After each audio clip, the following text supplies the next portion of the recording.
True History of the Oriental Alchemists. Chapter the 10th. Ideas of the Rosicrucians as to the character of fire.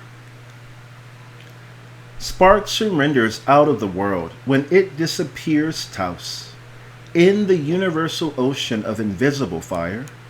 That is its disappearance.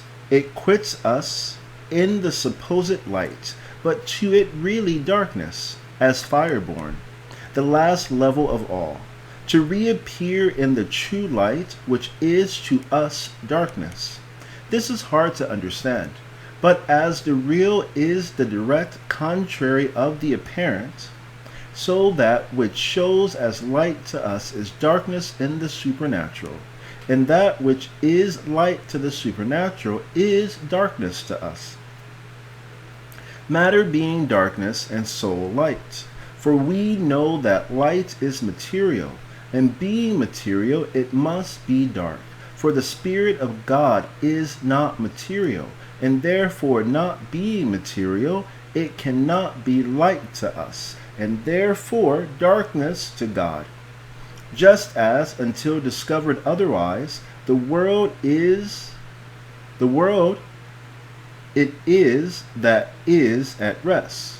Just as, until discovered otherwise, the world it is that is at rest, and the sun and the heavenly bodies in daily motion, instead of the very reverse being the fact. This is the belief of the oldest Theosophists, the founders of magical knowledge in the East, and the discoverers of the gods. Also the doctrines of the fire philosophers and the Rosicrucians or Illuminati, who taught that all knowable things, both of the soul and of the body, were evolved out of fire, and finally resolvable into it, and that fire was the last and only to be known God, as that all things were capable of being searched down into it, and all things were capable of being thought up into it. Fire they found when, as it were, they took this world, solid to pieces, and also as metaphysicians, distributed and divided the mind of man, seeking for that invisible good thing coherence of ideas. Fire these thinkers found, in their supernatural light of mind, to be latent, nameless matter started out of the tissues, certainly out of the body, presumably out of the mind, with groan, disturbance, hard motion, and flesh, when forced to sight of it, instantly disappearing and relapsing, and hiding its Godhead in the closely, violently again, and hiding its Godhead in the closing, violently again, solid matter, as into the forceful resuming mind.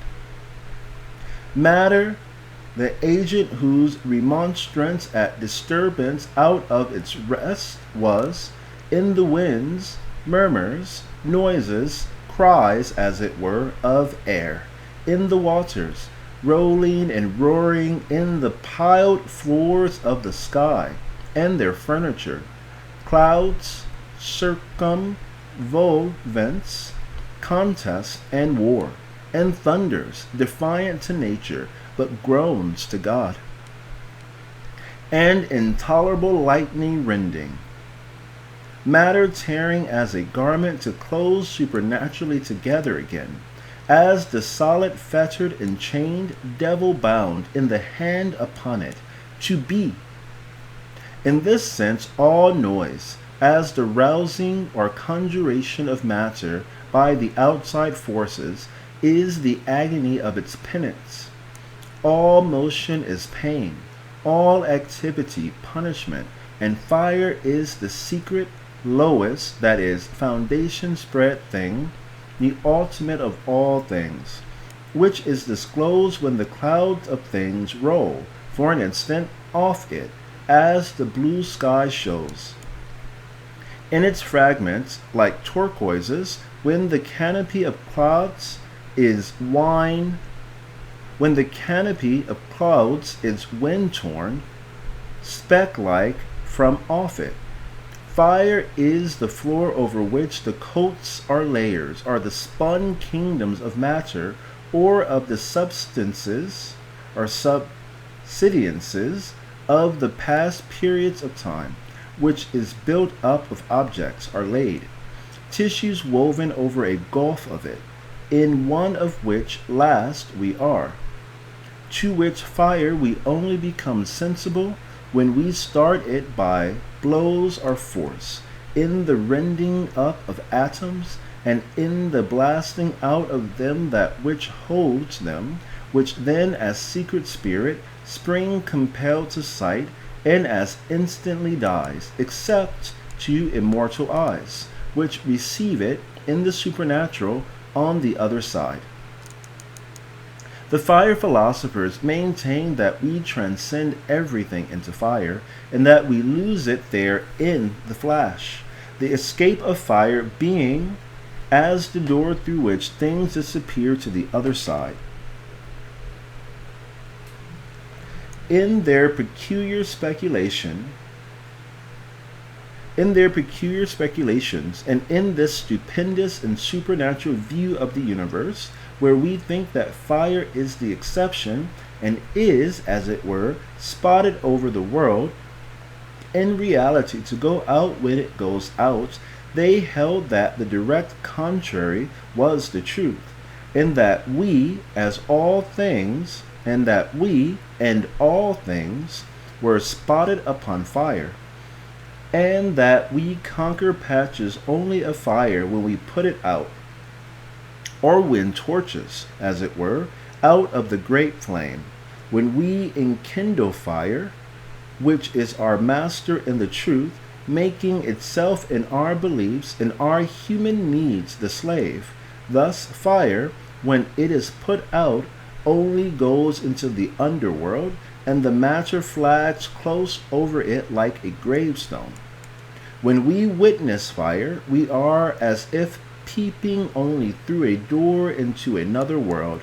Into this all the consumed, into microscopical smallness, all the things of the world, the compressed and concrete matter heaps of defunct tides of being and of time, are in combustion rushing, kings of the floors of the things passed through, up to this moment held in suspense in the invisible inner worlds. All roars through the hollow, all that is mastered in the operations of this fire, and that is rushing through the hollow made by it in the partition world of the knowable, across and out of the other side into the unknowable, seeks in the fire its last and most perfect evolution into absolute nothing. As a bound prisoner urges to his feet in his chains and shrieks for freedom when he is smitten, in fire we witness a grand phenomenon of the subsidiary, or further, and under, and inner, and multiplied, birth and death, and the supernatural transit of microscopic worlds, passing from the human sense worlds to other levels and into newer fields. Then it is that the last spirit, of which they are composed, is playing before us, and playing into last extinction, out of its rings of this side matter, all which matter, in its various stages of thickening, is as the flux of the supernatural fire, or inside God. It will appear no wonder now, if the above abstractions be caught by the thinker, how it was that the early people and the founders of fire worship considered that they saw God, standing face to face with him, that is, with all that in their innermost possibility of thought they could find as God in fire, which fire is not our vulgar, gross fire, neither is it the purest material fire, which has something of the base, bright lights of the world still about it, brightest though they be in the matter which makes them the lightest to the material sight. But it is an occult, mysterious, or inner, not even magnetic, but a supernatural fire, a real sensible, and the only possible mind, or God, as containing all things, and as the soul of all things, into whose inexpressibly intense and all-devouring and divine, though fiery gulf, all the worlds in succession, like ripe fruit to the ground, and all things fall, back into whose arms of immortal light, on the other side, as again receiving them, all things thrown off as the smoke off light again fall. At the shortest, then, the theory of the Magi may be summed up thus: when, as we think, fire is spotted over all the world, as we have said, it is we who make the mistake necessitated in our man's nature, and we are that which is spotted over it, just as, while we think we move, we are moved, and we conclude the senses are in us, while we are in the senses.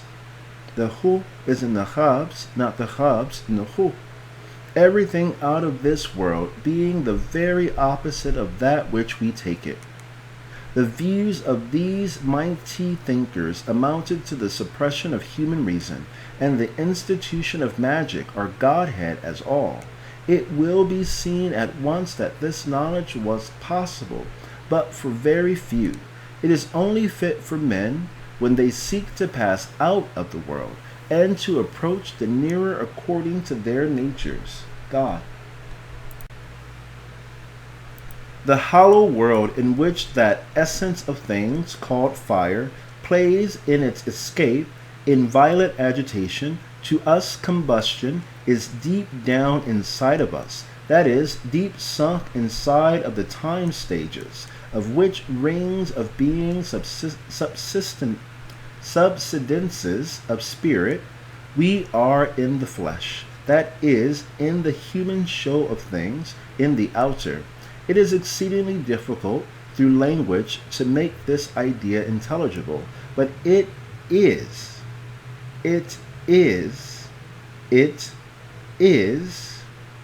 the real mystic dogma of the ancient Webes, or the fire believers. The successors of the Buddhists are more properly Buddhists. Budddists instead of Buddhists. Those who read the history of the Bodhi tree situation versus those who experience the Bodhi tree itself, or seek to. What is explosion? It is the lancing into the layers of the worlds, whereinto we force through turning the edges out and driving through, in surprisal of the reluctant, lazy, and secret nature, exposing the hidden, magically microscopical stores of things passed inward out of the accumulated rings of the world, out of the within supernaturally buried wealth, rolled in of the past in the procession of being. What is smoke but the disrupted vapor world to the started soul fire? The truth is, say the fire philosophers, in the rousing of fire, we suddenly come upon nature, and start her violently out of her ambush of things, evoking her secretest and immortal face to us. Therefore is this knowledge not to be known generally of man, and it is to be assumed at the safest in the disbelief of it, that disbelief being as the magic casket in which it is locked. The keys are only for the gods, or for godlike spirits. This is the true view of the religion of the leaders of the ancient fire believers and the modern Illuminati. We shall proceed to demonstrate in the chapters following other strange things, hitherto wholly unsuspected in the philosophical short sight of the modern metaphysicians.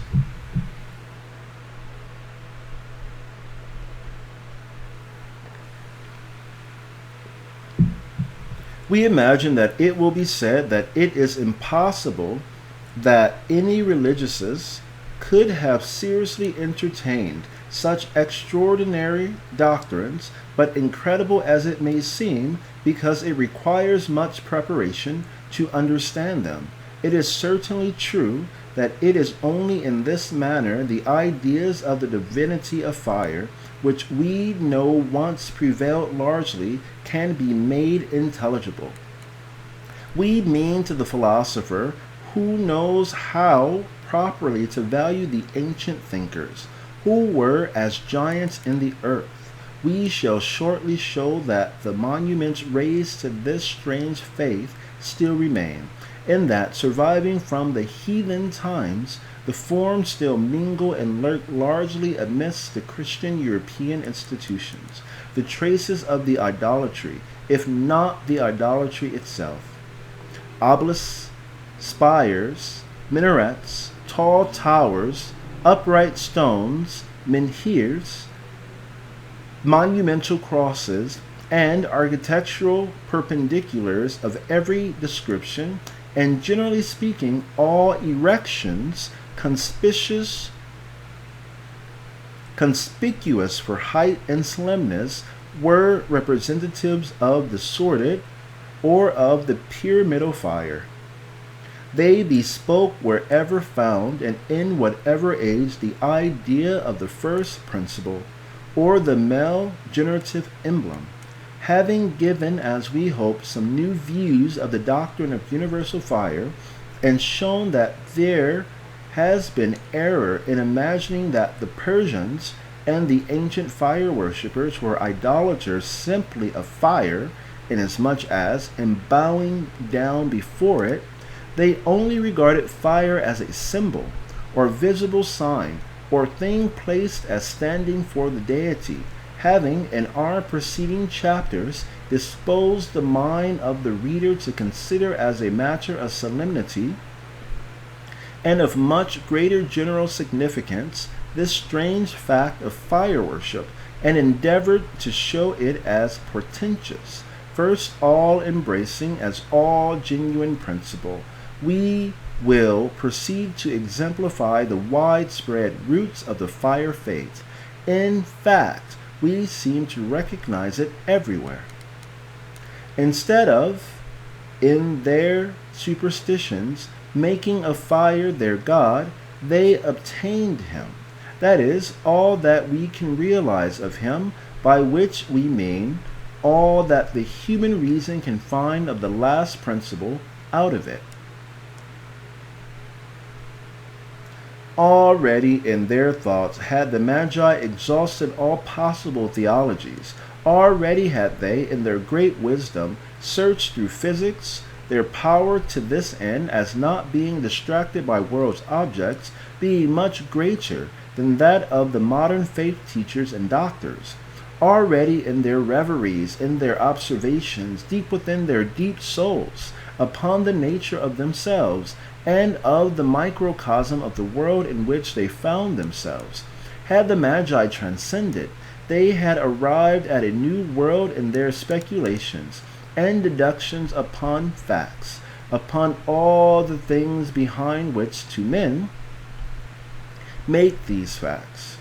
Already in their determined climbing into the heights of thought had these titans of mind achieved, past the cosmical, through the shadowy borders of real and unreal, into magic. For is magic wholly false? Passing through these mind worlds and coming out, as we may figure it, at the other side, penetrating into the secrets of things, they evaporated all powers, and resolved them finally into the last fire. Beyond this they found nothing, as into this they resolved all things. And then on the throne of the visible they placed this, in the world invisible, fire, the sense thing to be worshipped in the senses, as the last thing of them, and the king of them, that is, that which we know as the phenomenon, burning fire. The spiritual fire being impalpable, as having the visible only for its shadow, the ghostly fire not being even to be thought upon, thought being its medium of apprehension when it itself had slipped, the waves of apprehension of it only flowing back when it, being intuition, had vanished.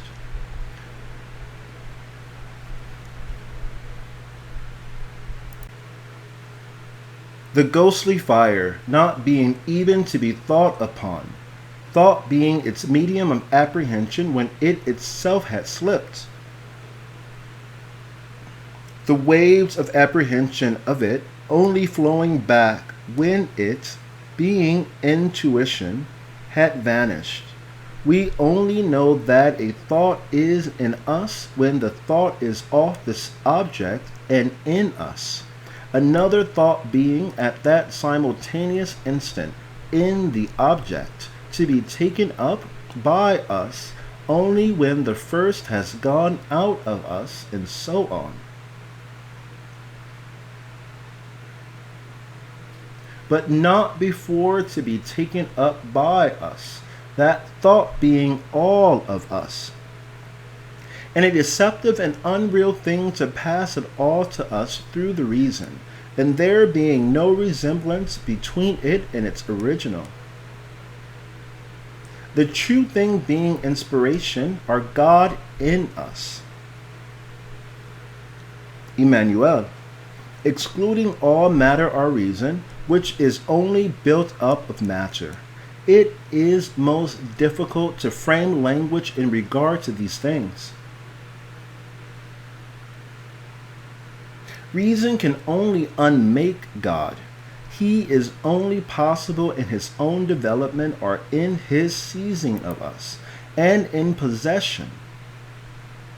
Thus Paracelsus and his disciples declare that human reason become our master, that is, in its perfection, but not used as our servant, transforms as it were into the devil, and exercises his office in leading us away from the throne of spiritual light, other and in the world seeming better, in his false and deluding world light, or matter light, really showing himself God.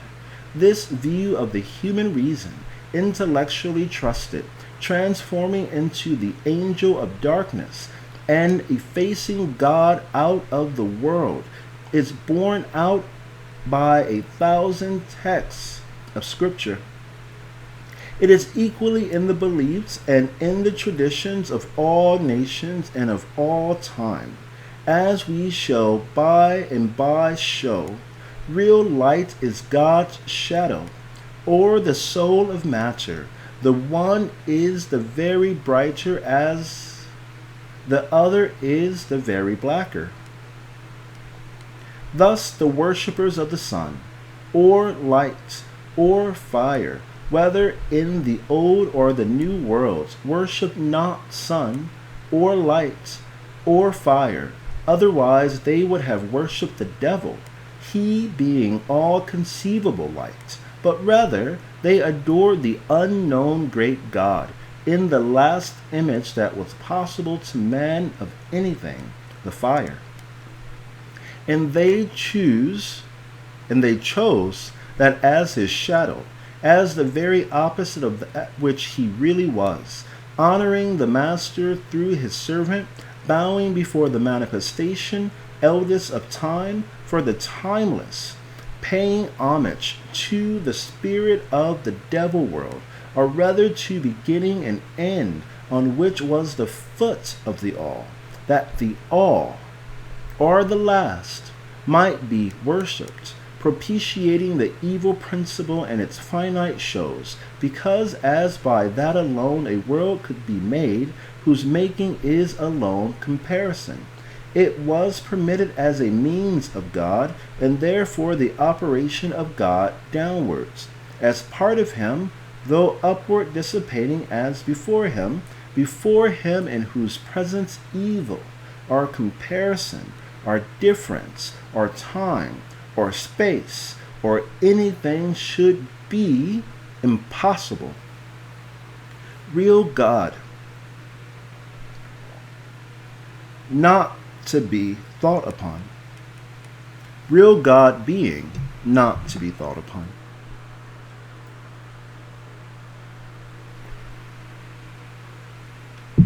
Yet we conceive. But it was not only in the quickening spirit of divinity that these things could be seen. Otherwise than in faith we can hope that they shall now, in our weak attempts to explain them, be gathered as not contradictory or merely intellectual and seen as vital and absolute. They need the elevation of the mind in the sense of inspiration, and not the quickening and the sharpening of the intellect, as seeking wings, devil pinions, wherewith to sail into the region only of its own laws, where, of course, it will find God. Then step into the mathematics, then the senses, then the reason, then the very perfection of matter work, or this world's work, set in engines of which the satanic power shall realize the work the evil spirit conjures, as even by holy command, the translucent sky, the archangelic clear, childlike rendering up in intuitive belief, intense in its own son, is faith. Lucifer fills the scope of belief with imitative, dazzling clouds and built splendors. With these temptations, it is sought to dissuade, sought to rival, sought to put out saints' sights, sought even to surpass in seeming a further and truer, because a more solid and a more sensible glory. The apostate, real-born Lucifer is so named as the intensest spirit of light, because he is of the things that perish, and of the things that to mind, because they are all of matter, have the most glory, have the most of glory. Thus is one of the names of the devil, the very eldest born and brightest star of light, that of the very morning and beginning of all things, the clearest, the brightest, purest, as being soul-like of nature, but only of nature. Real law, our nature, is the devil. Real reason is the devil. Now we shall find, with a little patience, that this transcendental, beyond limit or knowledge, ancient belief of the fire god is to be laid hand upon as, in a manner, we shall say, in all the stories and theologies of the ancient world, in all the countries, and they indeed are all, where belief has grown, yea, as a thing with the trees and plants, as out of the very ground, in all the continents and in both worlds. And out of this great fact of its universal dissipation, as a matter of history, the most innate and coexistent, shall we not assume this fire doctrine as being of truth, as a thing really, fundamentally and virtually true? As in the East, so in the West, as in the old time, so in the new, as in the pre-Adamite, and post-Diluvian worlds, so in the modern and latter-day world, surviving through the ages, buried in foundations of empires, locked in the rocks, hoarded in legends, maintained in monuments, preserved in beliefs, suggested in traditions, born amidst the roads of the multitude, and emblems gathered up as the recurring, unremarked, supernaturally coruscant, and yet secret, evading, encrusted, and dishonored jewel, in rites spoken to those capable of the comprehension, in the field of hieroglyphics, dimly glowing up to a fitful suspicion of it in the sacred rites of all peoples, figured forth in the religion, symbolized in 100 ways, attested, prenoted, bodied forth an occult body as far as body can, in fine and multitudinous fashions and forms, forcibly soliciting the sharpness of sight directed to its discovery, and spilt over a floor of underplacing all things. We recognize, we espy, we decry, and we may lastly admit the mysterious sacredness of fire. For why should we not admit it?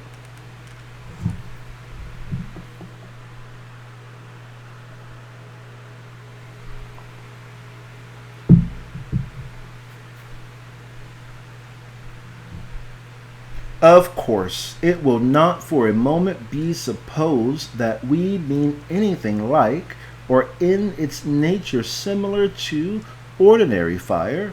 We hope that no one will be absurd as to suppose that this in any manner could be the mysterious and sacred element for which we are contested.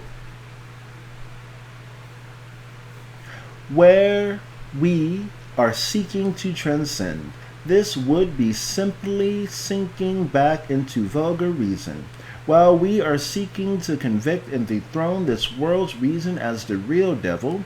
This would be distinctly deifying common sense. Of common sense, except for common sense objects, we make no account. We have rather an awed contemplation, the divine and effable transcendent spirit, the immortal fervor, into which the whole world evolves, which have the mystery of the Holy Spirit in view, called by its many names. It is because theologies will contest concerning divers names of the same thing, that we therefore seek in transcending but to identify. It is because men will dispute about forms, that we seek philosophically to show that all forms are impossible, that when we take the human reason into account, all forms of belief are alike. Reason has been the great enemy of religion. Let us see if this world's reason cannot be mastered. We are now about in a new light to treat of facts and of various historical monuments. They all bear reference to this universal story of the mystic fire. We claim to be the first to point out how strikingly, and yet how, at the same time, without any suspicion of it, these emblems and remains in so many curious and unintelligible forms of the magic religion are found in the Christian churches.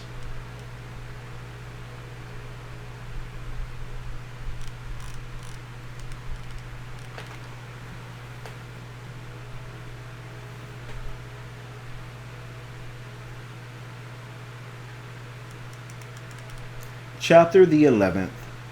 Monuments raised to fire worship in all countries. We think that we shall be able fully in our succeeding chapters to place beyond contradiction an extraordinary discovery.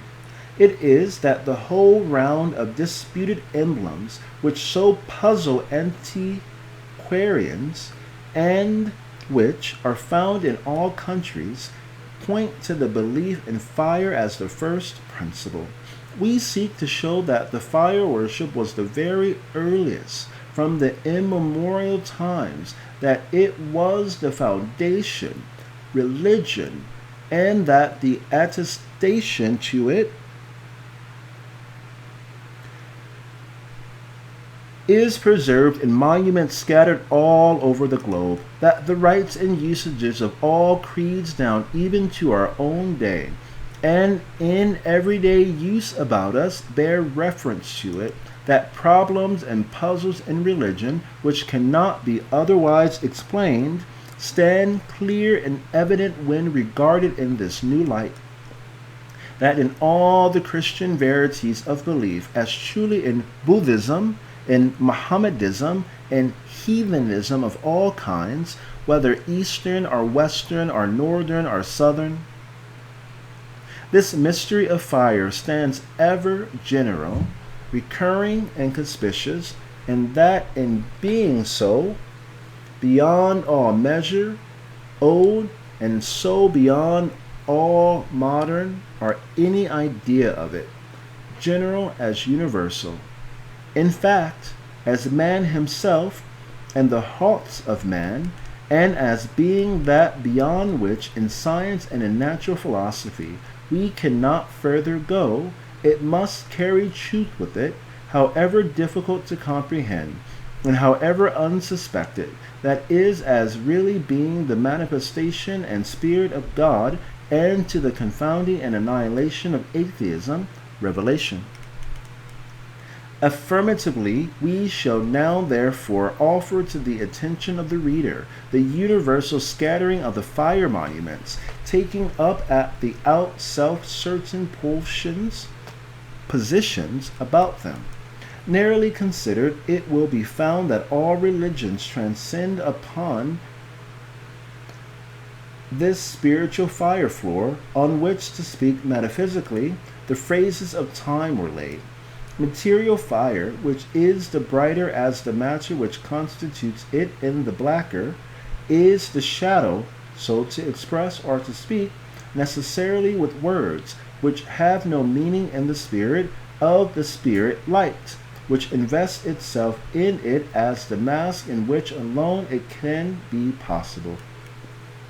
Thus, material light being the very opposite of God, the Egyptians, who were undoubtedly acquainted with the fire revelation, could not represent God as light. They therefore expressed their idea of deity by darkness. Their chief adoration was paid to darkness. They embodied the eternal forth under darkness. In the early times before the deluge, of which phenomena as there remains a brighter or fainter tradition of it among all peoples of the globe, it must be true. Man walked with the knowledge of spirit in him. He has derogated through time from this primeval, God-informed type.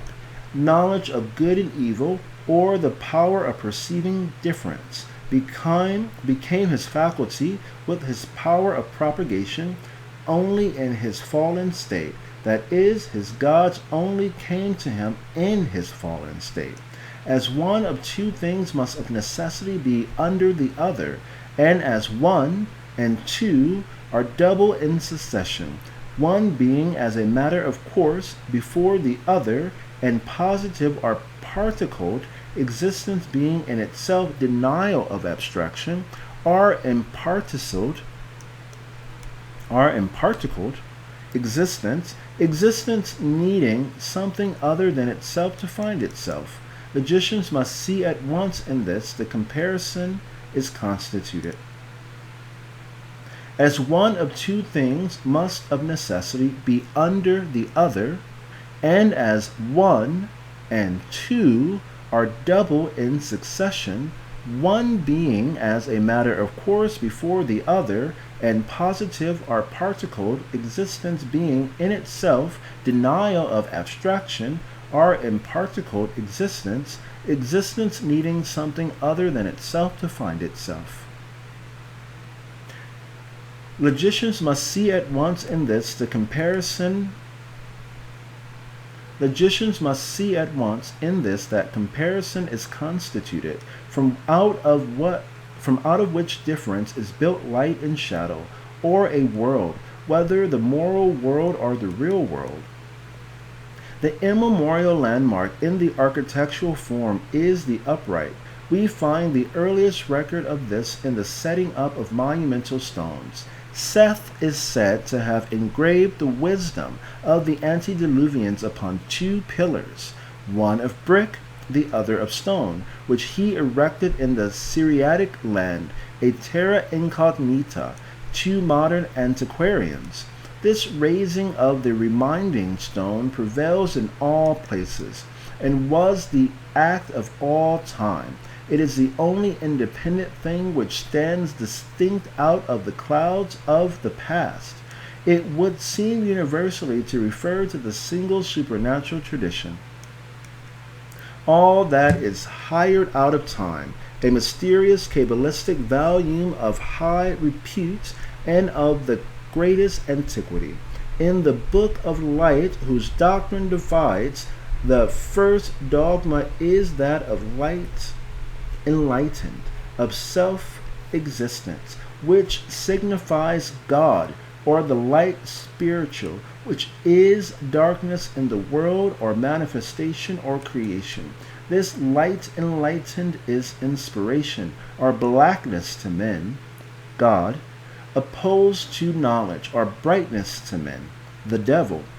The second light is the enlightening light, or the material light, which is the producer, foundation, and God of this world, proceeding nevertheless from God, for he is all.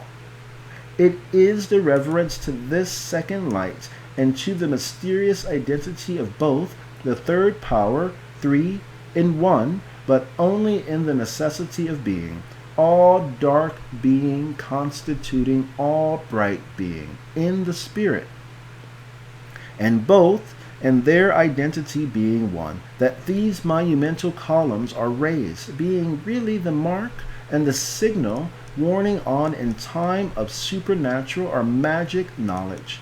Stones were set up by the patriarchs. The Bible records them.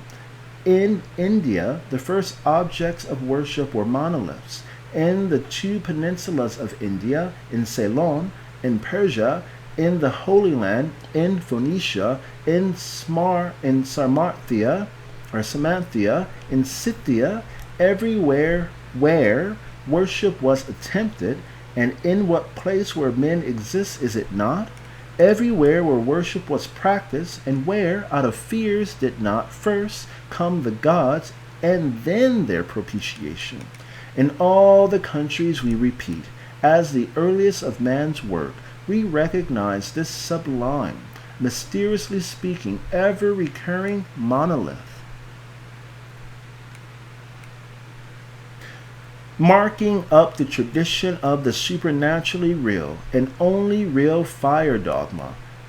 Buried so far down in time, the suspicion assents that there must somehow be truth in the foundation, not fanciful, legendary, philosophical, creed truth, unexplainable, and only to be admitted without question truth, but truth, however mysterious and awing, yet cogent, and not to be a philosophy, that is illumination denied. The death and descent of Balder into the hell of the Scandinavians may be supposed to be the purgatory of the human unit, or the God illuminates. From the light through the God dark phases of being, back into its native light, Balder was the Scandinavian sun god, and the same as the Egyptian Osiris, the Greek Hercules, Bacchus, and Phoebus, or Apollo, the Indian Krishna, the Persian Mithras, the Aten of the empires of insular Asia, or even of the Sidonians, the Aether or Ashtaroth. The presences of all these divinities, indeed of all gods, were of the semblance of fire, and we recognize as it were the mark of the foot of them, or of the impersonated fire in the countless uprights left,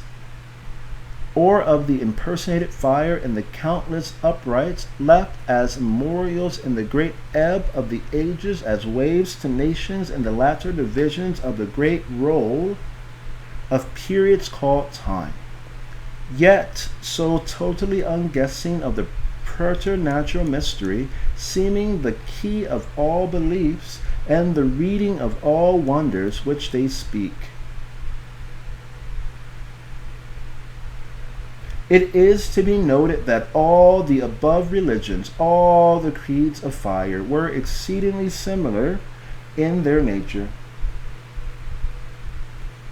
that they were all fortified by rites and fenced around with ceremonies, and that, associated as they were with mysteries and initiations, the disciple was led through the knowledge of them in stages, as his powers augmented and his eyes saw, until towards the last grades, as he himself grew capable and illuminate, the door was closed upon all after pressing and unrecognized inquirers, and the admitted one was himself lost sight of.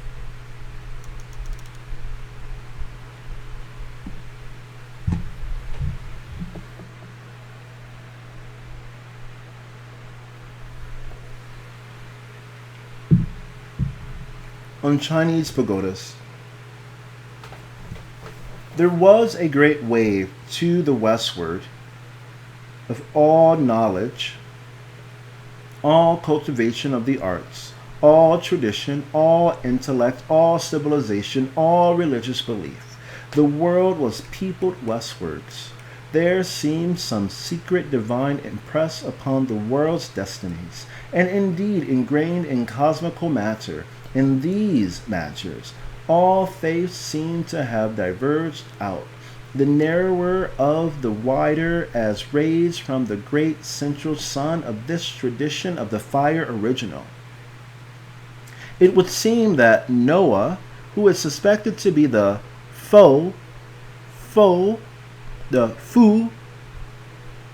it would seem that Noah, who is suspected to be the Fu or Fohi of the Chinese, carried it into the farthest Cathay of the Middle Ages.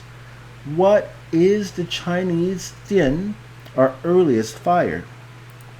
The pagodas of the Chinese, which name pagoda was borrowed from the Indian, from which country of India indeed probably came into China its worship and its Buddhist doctrine of the exhaustion back into the divine light of unparticled nothingness, of all the stages of being or of evil. The Chinese pagodas, we repeat, are nothing but innumerable gilt and belled fanciful repetitions of the primeval monolith.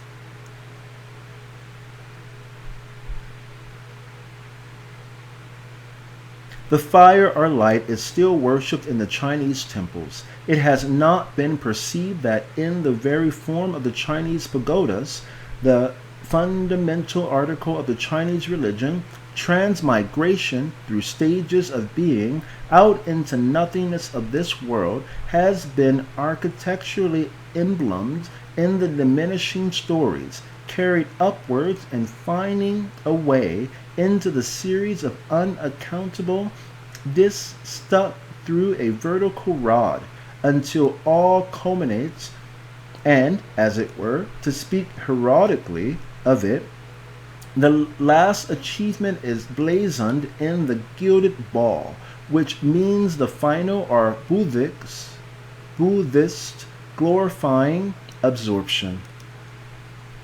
Nirvana. Buildings have always telegraphed the insignia of the mythologies, and in China, the fantastic speaks the sublime.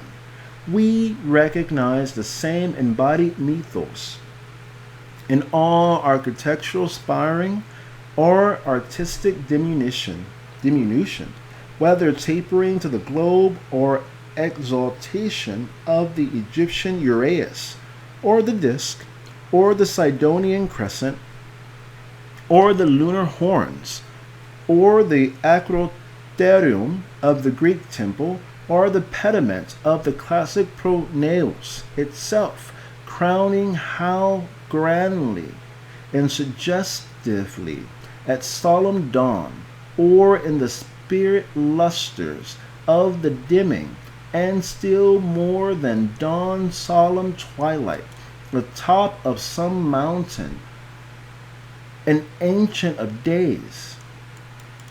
Here besetting us at every turn, meet we the same mythic emblem, again in the crescent of the Mohammedan Fanis, surmounting even the Latin, and therefore the once Christian Saint Sophia.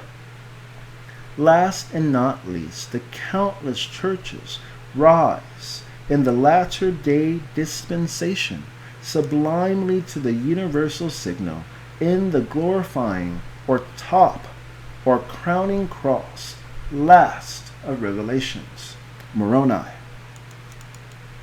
In the fire towers of the six, in the fire towers of the six, in the dome-covered and many-storied spires of the Hindus, in the vertically turreted and longitudinally massed temples of the Buddhists, of all the classes and of all the sects, in the religious buildings of the Sinhalese, in the upright flame furnace of the Parsis, in the original of the campaniles of the Italians, in the tower of St. Mark at Venice, in the flame-shaped or pyramidal, pyre is the Greek word for fire, architecture of the Egyptians, which is the parent of all that is called architecture, we see the recurring symbol. All the minarets that, in the eastern sunshine, glisten through the land of the Moslem, indeed his two-horned crescents, equally with the sun, or disk, or two-pointed globe of the Sidonian Ashtaroth, after whose forbidden worship Solomon, the wisest of mankind, in his defection from the God of his fathers, evilly thirsted. Also, the mystic discourse or round of the Egyptians, so continually repeated and set as it were as the forehead mark upon all the temples of the land of soothsayers and sorcerers. This Egypt, so profound in its philosophies, in its wisdom, in its magic seeing, and in its religion, raising out of the black abyss a god to shadow it. All the minarets of the Mohammedan, we say, together with all the other symbols of moon, of disk, of wings, or of horns, equally with the shadowy and preternatural beings in all mythologies and in all theologies to which these adjuncts or insignia are referred, and which are symbolized by them, all these monuments are bodied meanings, testify to the deification of fire. What may mean that Tower of Babel and its impious rising? What may mean that Tower of Babel and its impious raising, when it sought even past and over the clouds to imply a daring sign? What portent was that betrayal of a knowledge not for man, that surmise forbidden save in infinite humility, and in the whispered impartment of the further and seemingly more impossible and still more greatly mystical meanings? In utter abnegation of self alone shall the mystery of fire be conceived. In utter abnegation of self alone shall the mystery of fire be conceived. In utter abnegation of self alone shall the mystery of fire be conceived. Of what was this tower of Belus, of the fire, to be the monument, when it soared as a Pharos on the rock of the traditionary ages, to defy time in its commitment to form of an unpronounceable secret, stage on stage and story on story, though it climbed the clouds, and on its top should shine the ever-burning fire, first idol in the world, dark save with neglected stars. What was the Tower of Babel but a gigantic monolith? Perhaps to record and to perpetuate this ground fire of all, to be worshipped, an idol in its visible form, when it should be alone taken as the invisible thought. fire to be waited for, spirit possession, not waited on, idolatry. Therefore was the speech confounded, that the thing should not be. Therefore, under the myth of climbing into heaven by the means of it, was the first colossal monolith temple, in which the early dwellers upon the earth sought to enshrine the fire, laid prostrate in the thunder of the great God. Yuko. And the languages were confounded from that day. Speech was made Babel, thence its name, that the secret should remain a secret. It was to be only darkly hinted, and to be fitfully disclosed, like a false showing light in the theosophic glimmer, amidst the world's knowledge lights. It was to reappear, like a spirit to the initiate, in the glimpse of reverie, in the snatches of sight, in the profoundest wisdom, through the studies of the ages.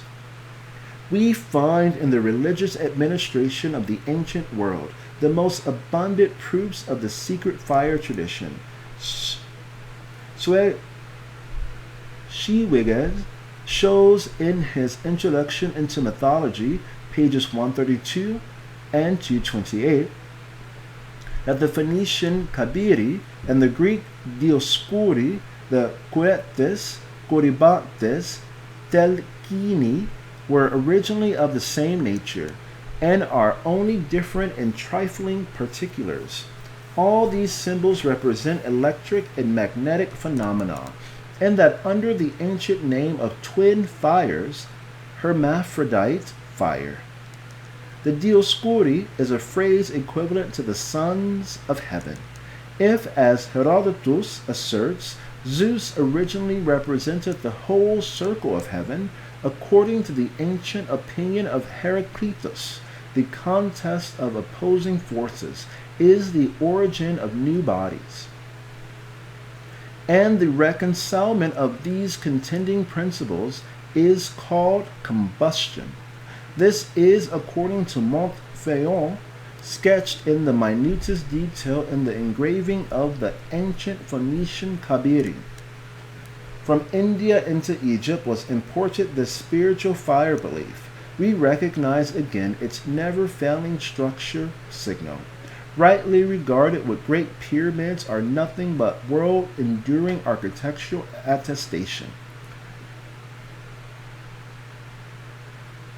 Following in the pyramidal, the well-known leading law of Egypt's Templar piling, mound-like spire of the universal flame faith, place a light upon the summit, star-like upon the sky, and a prodigious altar, the mighty pyramid, then becomes, in the tribute to the world-filling faith, burneth express devotion, to radiateth acknowledgement of the immemorial magic religion.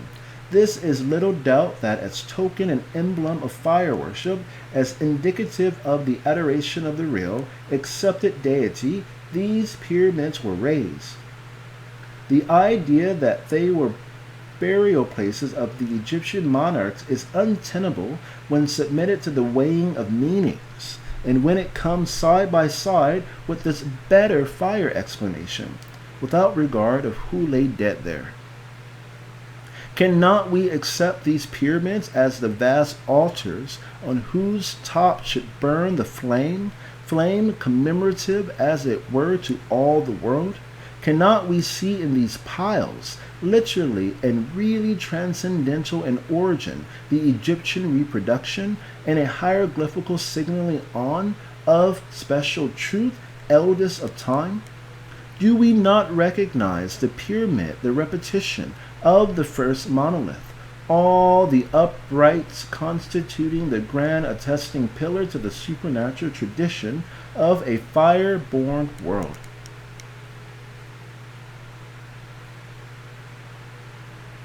The ever-recurring globe with wings, so frequent in the sculptures of the Egyptians, witnesses to the electric principle.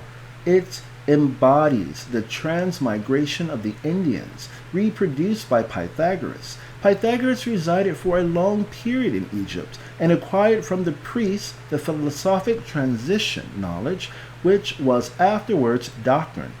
The globe, disk, or circle of the Phoenician Astarte, the crescent of Minerva, the horns of the Egyptian Amun, the deifying of the ox, all have the same meaning.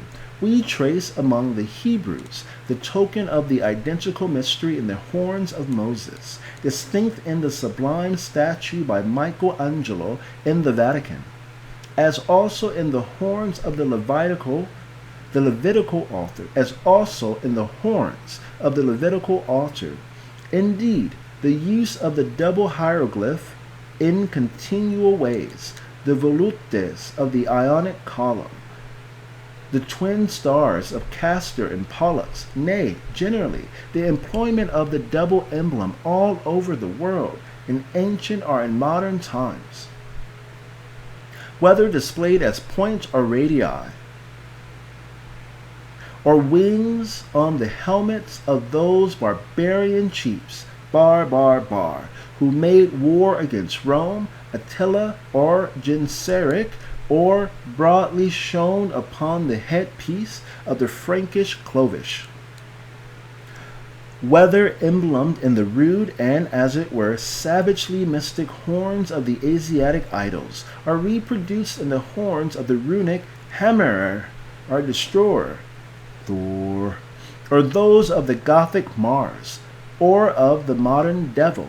All this double spreading from a common point, or this figure of horns, speaks the same story.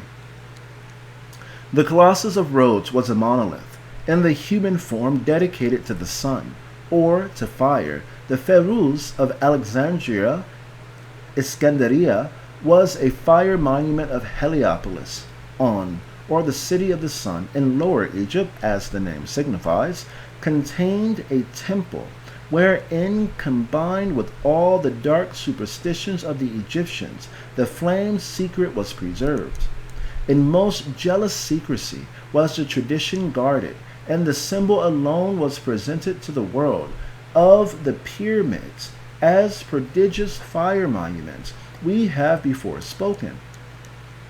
Magnificent as the principal pyramid still is, it is stated by an ancient historian that it originally formed at the base a square of 800 feet, and that it was 800 feet high.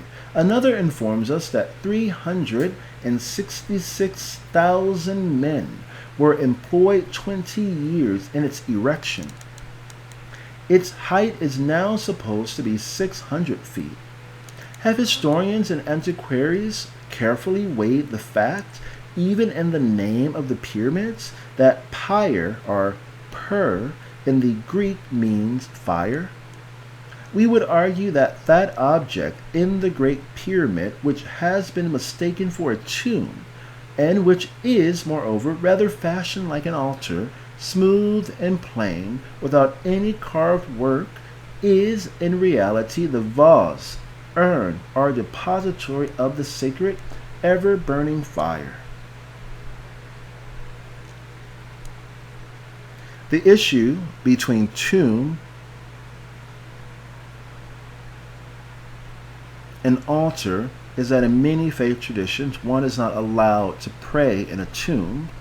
However, if there are people buried next to a church, even now underneath it, but the main object is used as a temple, then this is a temple, people having fallen there and being buried as per religion where they fell. Of the existence of which ever-living, inextinguishable fire to be found at some period of the world's history, there is abundant tradition. This view is fortified by the statements of Diodorus, who writes that Cheops, or Chemist, who founded the principal pyramid, the Sephirin, or Kephren, or Sephrenus, or Kefrenus, who built the next to it were neither buried here, but that they were deposited elsewhere. Cheops, Cheops, Cephrenus, Cephrenus, and Mycerinus, the mighty builders of these supergigantic monuments, of which it is said that they look as if intended to resist the waste of the ages, and as in a front of supernatural and sublime submission to await in the undulation of time, as in the waves of centuries, the unexpected revolution of nature, and the new and recommencing series of existence, surely had in view something grander, something more universally portentous than sepulchre or even death. How many people would refuse to believe that on Manhattan stood two enormous buildings, felled, both of them, on the same day? When they look at the tower which stands there, which one came first, or are they one? All exist in time. Is it at all reasonable to conclude, at a period when knowledge was at the highest, and when the human powers were in comparison with ours at the present time prodigious, that all these indomitable, scarcely believable physical efforts, that such achievements as those of the Egyptians were devoted to a mistake, that the myriads of the Nile were fools, laboring in the dark, and that all the magic of their great men was forgery, and that we, in despising that which we call their superstition and wasted power, are alone the wise? No, there is much more in these old religions than, probably, in the audacity of modern denial. In the confidence of these superficial science times, and in the derision of these days without faith, is in the least degree supposed. We do not understand the old time. We do not understand the old time. We do not understand Zeptepi. It is evident from their hieroglyphics that the Egyptians were acquainted with the wonders of magnetism, by means of it, and by the secret powers which lie in the hypersensual, heaped floors of it. Out of the everyday senses the Egyptians struck together, as it were a bridge across which they paraded into the supernatural, the magic portals receiving them as on the other and armed side of a drawbridge, shaking in its thunders, in its raising, or in its lowering, as out of flesh. Athwart this in trances swept the adepts, leaving their mortality behind them, all in their earth surroundings, to be resumed at their reissue upon the plains of life, when down in their humanity again. Athwart this in trances swept the adepts, leaving their mortality behind them, all in their earth surroundings, to be resumed at their reissue upon the plains of life, when down in their humanity again. In the cities of the ancient world, the Palladium, our protesting talisman, in the cities of the ancient world, the Palladium, our protesting talisman, invariably set up in the chief square or place, was, there is but little doubt, the reiteration of the very earliest monolith. All the obelisks, each often a single stone, of prodigious weight, all the singular, solitary, wonderful pillars and monuments of Egypt, as of other lands, are, as it were, only tombstones of the fire. All testify to the great, so darkly hinted secret. In Troy was the image of Pelus, the myth of knowledge, of the world of manifestation of the fire soul. In Athens was Pallas Athene, or Minerva. In the Greek cities, the form of the deity changed variously to Bacchus, to Hercules, to Phoebus, Apollo, to the tri-formed Minerva, Dian, and Hecate. To the triformed, Minerva, Dian, and Hecate. To the dusky Ceres, or the darker Sibyl. In the wilds of Sarmatia, in the wastes of northern Asia, the luminous rays descended from heaven, and animating the Lama, or light-born, spoke the same story. The flames of the Greeks, the towers of the Phoenicians, the emblems of the Pelasgi, the story of Prometheus, and the myth of his stealing the fire from heaven, wherewith to animate the man, or ensoul the visible world, the forges of the Cyclops, and the monuments of Sicily, the mysteries of the Etrurians, the rites of the Carthaginians, the torches borne in all priestly demonstrative procession, at all times in the countries, the vestal fires of the Romans, the very flamen, as indicative of the office of the officiating sacerdote, the hidden fires of the ancient Persians, and of the grimmer, at least in name, Webris. The whole mystic meaning of flames on altars, of the ever-burning tomb lights of the earlier peoples, whether in the classic or in the barbarian lands, everything of this kind was intended to signify the deified fire. Fires are lighted in the funeral ceremonies of the Hindus and of the Mohammedans, even to this day, though the body be committed whole to earth. Wherefore fire then? Cremation and urn burial, or the burning of the dead, practiced in all ages, imply a profounder meaning than is generally supposed. They point to the transmigration of Pythagoras, or to the purgatorial reproductions of the Indians, among whom we the earliest find the dogma. They point to the transmigration of Pythagoras, or to the purgatorial reproductions of the Indians, among whom we the earliest find the dogma. The real signification of fire burial is the commitment of human mortality into the last of all matter, overleaping the intermediate states, or the delivering over of the man unit into the flame soul. Past all intervening spheres are stages of the purgatorial, the absolute doctrine of the booths, taught even at this day among the initiate all over the East. Thus we see how classic practice and heathen teaching may be made to reconcile, how even the Gentile and Hebrew, the mythological and the so-called Christian doctrine harmonize in the general faith found in magic.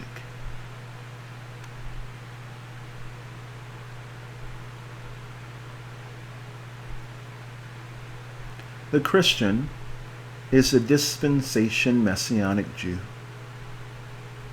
That magic is indeed possible in the moral of our book. We have seen that Hercules was the myth of the electric principle.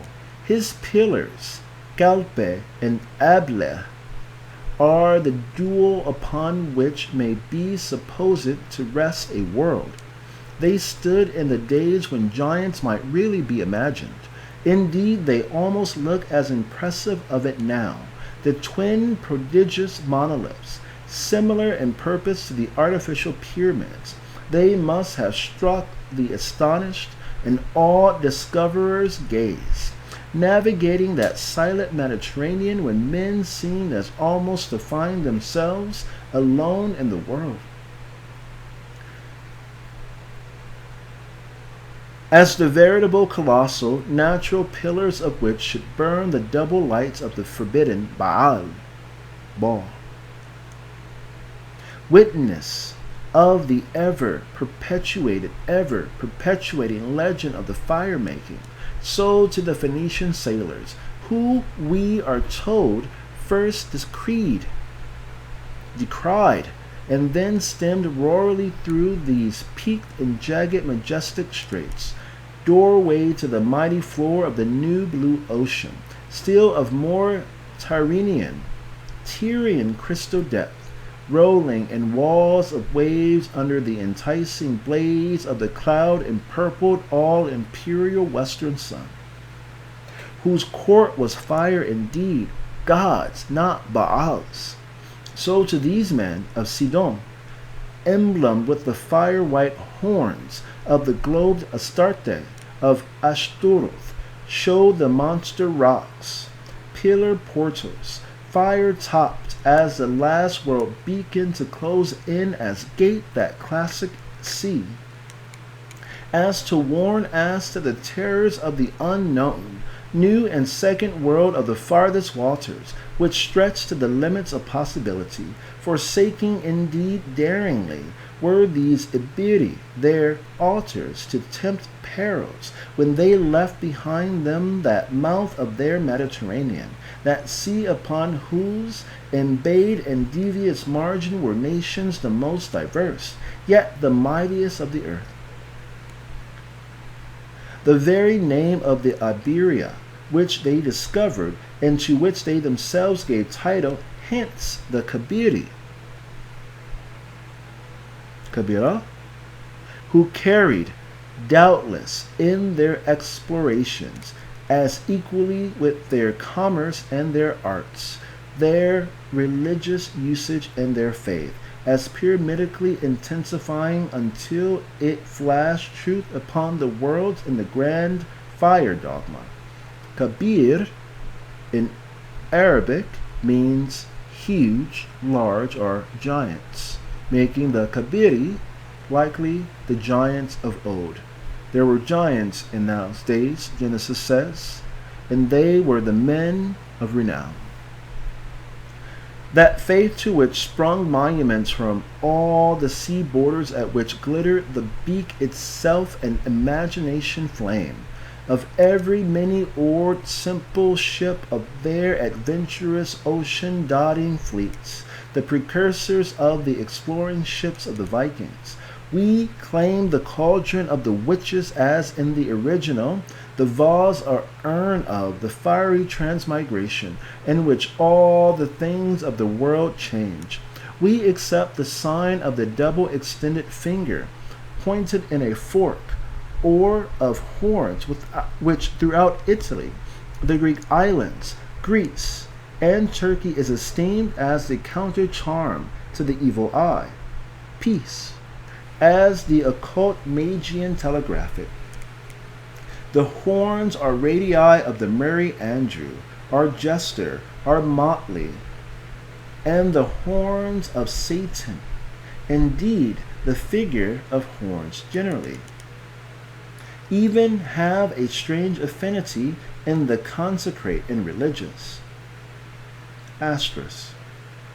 Horns generally, whether the horns of the kochu, which need not be those of the witol, or contented betrayed husband, but generally implying the mysterious ultranatural scorn, ranging in meaning with the attiring and stigmatizing of Actaeon, turned into the stag and hunted by his own hounds for surprising the bathing Diana.